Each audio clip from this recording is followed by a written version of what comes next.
Hello, and welcome to Greet the Week. I am Mona Duncan, your facilitator, and today we're going to be talking about counseling with choice theory and becoming it the new reality therapy. And put this on the screen so you can see it a little better. Here we go. So today we are looking at counseling with choice theory, which is the new reality therapy that has been going on for years and years and years as choice theory.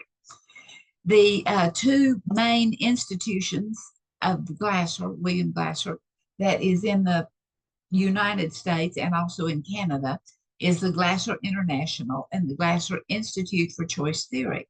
But however, you will notice here that there are 19 countries that are working with the Glasser Institute for Choice Theory. And so there's 19 of them, plus Australia, Canada, Colombia.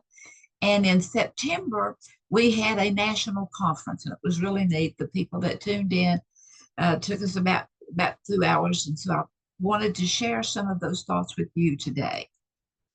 So here is something on the wisdom of Dr. Glasser. He had said that it is almost impossible for anyone, even the most ineffective among us, to continue to choose misery after becoming aware that it is a choice.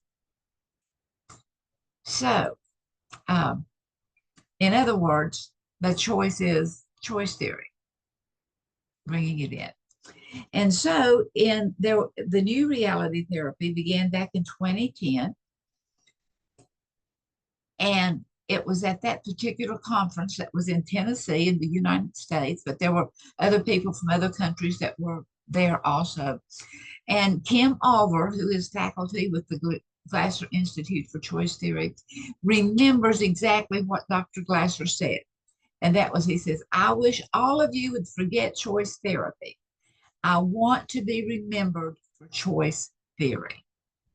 And so Dr. Glasser has definitely been a champion in looking at that we all have choices to make. And so reality therapy and choice theory, what's the difference in those? Well, reality therapy is problem solving. It's solving the problems. Whereas choice theory is understanding human behavior. And so Glasser's ideas focused on personal choice. It focused on personal responsibility, and it focuses on personal transformation, that we can make changes. And it's all about the person. It's about the individual. It's about me. It's about you. And it's looking at us from an internal point of view. So the professional development was September the 14th, this year, 24.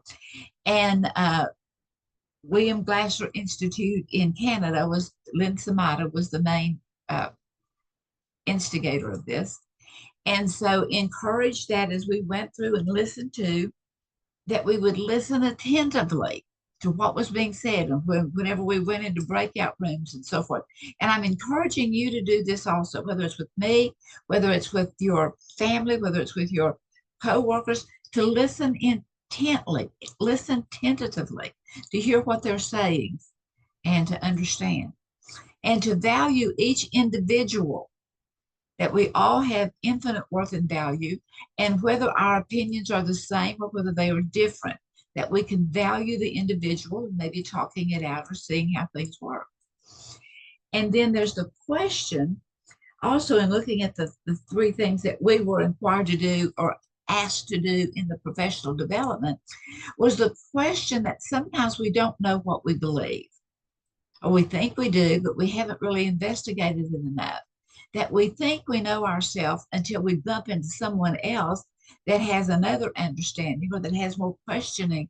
And all of a sudden we're scratching our head and we're going, wow, I never thought about it like that. And so it's being open to back to the humanity of individuals. So what do you believe? What are your actions? What are your choices and so forth? So here was we were going to do in the seminar, we were going to do a chat section with a bunch of people. We're going to get off into separate rooms. And so we were to look at three things to talk about.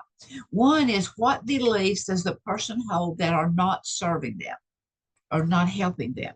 So if we have someone there, we've already looked at the problem, and what belief does this person hold on to that's not serving them, and how can we help them to find something that will serve them or help them? The second thing to look at was, what action is the person using to support what they believe or what they perceive? What are they, what are they trying to verify? Verify. How much of the news this day are we getting so much fake news and all this? There's all these verify things. So what action? How is the person trying to verify that would support their own beliefs or their own perceptions? And then the third question or thing to look at more and more is, what questions or components of choice theory do you think would facilitate a perception shift from external to internal? Because the thing of it is that we have senses, and our five senses work automatically, and they come in through the gates, the eyes and the ears and the smell and the touch and so forth. It comes in through those, and we don't even have any choices in them. It's a gift that we've been given. And so we have a tendency to see how it affects us externally. But what it really is to take it on into it so we can think about it internally. So we need to assist the client to hear himself think.